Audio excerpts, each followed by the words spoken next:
अस्सलामुअलैकुम। आपके अपने चैनल में खुश आमदीद।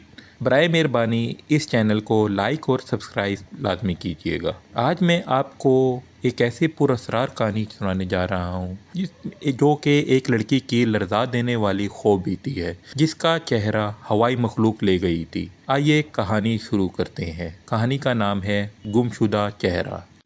अरे लड़की घोड़ी हो गई है, मगर वही बचपन वाली आदतें। कब तुझे अकल आएगी? साबरा बेगम अपनी पोती को जो सहन में लगे घने नीम तले बाल बनाने में मसरूफ़ थी, देखकर बोली थी, अरे कम अकल, शाम होते ही बाल खोलकर पेड़ तले आ जाती है।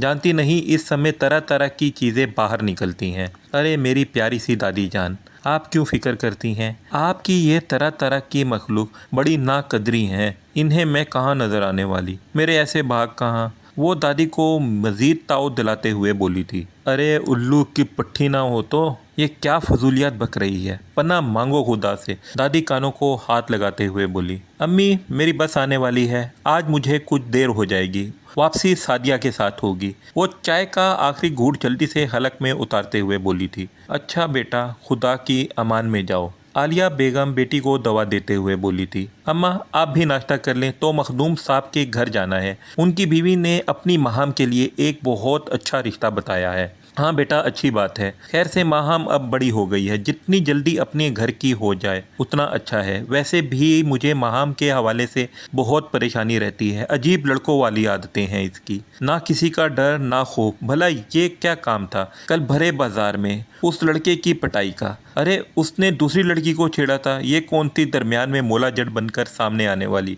ये कोई तुक है? यकीन करो बहू, मैं तो शर्म से पानी पानी हो गई। ये बहादुरी लड़कियों को जेब नहीं देती, न जाने कब क्या गुल खिला दे। बेहतर है जितनी जल्दी अपने घर की करो इसको। दादी के कल वाले वाक्य को याद करते हुए बोली थी।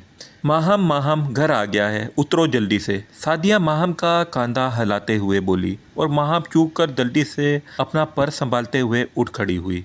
माँ मुझे लगता है तुम्हारी ऊपर वाली एक मंजिल यकीनन खाली है, वरना यह भी कोई तुक है? नॉर्मल इंसानों वाली हरकत है क्या? अक्सर तुम दौरान सफ़र यही करती हो, ना जाने किस दुनिया में खो जाती हो। माहम को गहरी नज़रों से देखती हुई वो बोली थी। कॉमन सादिया, ये भला इसमें अजीब क्या है? तुम तो मेरी बचपन की दोस्त हो। तुम जानती हो कि मुझे सबसे हटकर देखने की, सोचने की और करने की आदत है। पता नहीं क्यों दौरान सफ़र या कहीं आते जाते जब भी मेरी नज़र इन तारीक पतली अंधेरी गलियों पर पड़ती है तो मुझे एक अनोखा सा एहसास होता है। जब तक ये मेरी नज़रों में रहती हैं मेरी निगाहें पलटना भूल जाती हैं। मेरा दिल करता है कि मैं इन्हें करीब से देखूं, इनके अंधेरों में उतर जाऊं। न जाने क्यों ये मुझे पुकारती हुई सी लगती हैं, अपने वजूद का एक हिस्सा लगती हैं। मुझे इन गलियों में गुम होता महसूस होता है। कोई तलीसम, कोई जादू बेख्तियार मुझे खींचता चला जाता है। खुदा के लिए बस करो माहम, इन गंदी और खौफनाक गलियों की शान में कसीदे ना सुनाओ मुझे। चलो यहाँ से। सादिया माहम की कैफियत जानकर बेचैन सी हुई तो उसका हाथ पकड़कर घसीटते हुए बोली थी,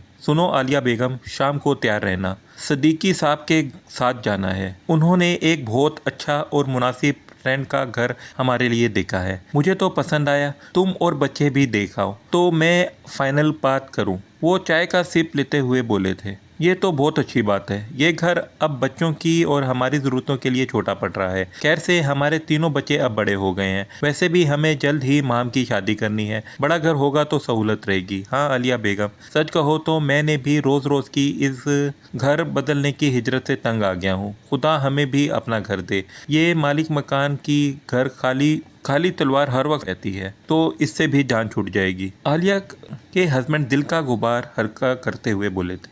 जवाब में आलिया बेगम ने भी ठंडी आह पर इत्तफाक किया। शाम के सरूर साहब बमा फैमिली घर देखने पहुंच गए। 4 बड़े बड़े कमरे, खुला वसी सहन, साफ़ सुथरे किचन बाथरूम, हर लिहाज से आलिया बेगम और बच्चों को पसंद आया। मगर माहम को जो बात घर की सबसे ज़्यादा पसंद आई, बल्कि उसके दिल की मुराद जो पूरी हुई, वो घर के पीछे गंदी गली का होना था, जिसका दरवाज़ा सहन के कोने में खुलता था। वाह अब्बू, ये घर तो मेरे ख्वाबों की ताबीर है। बस आप आज ही फाइनल करें। माहम खुशी से मुस्कुराते हुए बोली। हाँ हाँ, फिक्र ना करो, मेरी सदीकी साहब से बात हो गई है और मैं एडवांस भी दे चुका हूँ। आइंदा चंद रोज में हम यहाँ शिफ्ट हो जाएंगे। वो प्यार से अपनी बेटी के सर पर हाथ रखते हुए बोले थे। घर की शिफ्टिंग में इन्हें 2-3 रोज ही लगे और सब अपनी रूटीन पर वापस आ गए, मगर माहम की रूटीन सबसे अलग थी। वो गंदी गली का रास्ता अपने लिए इख्तियार करने लगी। भले से कहीं भी जाना होता, सुबह कॉलेज के लिए भी उसे गंदी गली से जाना पड़ता था, जिस पर उसके वालिदैन खास कर दादी से रोज ही डांट पड़ने लगती। अरे वो कम अकल क्यों बाज नहीं आती, साफ रास्ता छोड़कर चोरों की तरह पिछले रास्ते से क्यों आती है। दादी उसे घर में दाखिल होते हुए देखकर गुस्से से बोली थी, मगर वो दादी की झाड़ सुनी अनसुनी करती मुस्कुराती, बिला किसी खौफ व खतर वही रास्ता अपनाती थी। आज सादिया की खराबी सेहत की वजह से वो अकेली कॉलेज गई थी, सो वापसी पर भी तना ही घर लौटी। वो अपनी धुन में मगन गली में दाखिल हुई थी कि तेज शोर ने उसे अपनी तरफ मुतवज्जा कर लिया। अरे ये क्या, वो हैरानी से गंदी गली में खड़े लोगों को देखने लगी।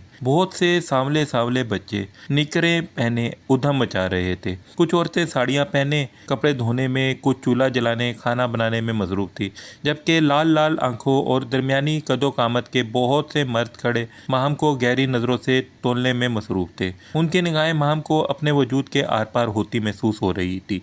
उन औरतों और मर्दों के हुलिये लिबास से माहम को ये जानने में देर न लगी कि उनका ताल्लुक़ हिंदू मज़हब से था। मगर ये यहाँ कैसे, क्या नए नए आए हैं और मेरी तरह इन्हें भी ये गली यूज़ करना पसंद है? मगर भला गंदी यूं गली में कपड़े धोने और खाना बनाने की क्या तुक है? वो खुद ही सवालों जवाब सोच रही थी। हाँ, मैं खुद ही जाकर इनसे पूछती हूँ। वो गली में कदम आगे बढ़ाते हुए सोचने लगी, मगर ये क्या, गली शैतान की आंत की तरह लंबी होती चली गई। उसने अपनी रफ्तार और तेज कर ली, मगर गली जो थी ख़त्म होने का नाम ही नहीं ले रही थी, बल्कि बढ़ती जा रही थी। वो कुछ हवास बाख्ता सी होने लगी थी। आखिर थी तो वो एक लड़की ज़ात थी। एक ना देखी दुनिया में मौजूद होने का अदराक बस पल में इसके दिल में आया और पसीना उसके माथे पर पानी की तरह बहने लगा। दादी की सारी नसीहतें एक एक करके याद आने लगी, जिन्हें वो अक्सर एक कान से सुनकर दूसरे कान से निकाल देती थी। वो अनजाने में इसरार की एक ऐसी जगह पहुंच चुकी थी जहां से वापसी के इख्तियार इसमें ना थी। कोई भी इख्तियार इसके बस में ना था। लाल लाल आंखों वाले मर्द उसके गिर्द घेरा तंग करने लगे थे। माहम का दिल उछल कर हलक में आ चुका था। आखिर वो दिल कड़ा करके बहुत हिम्मत से बोली थी, प्लीज़ मुझे घर जाने दो। हाँ जाओगी घर ज़रूर, मगर ऐसे नहीं। फिर कैसे? वो सरापा सवाल बन गई थी।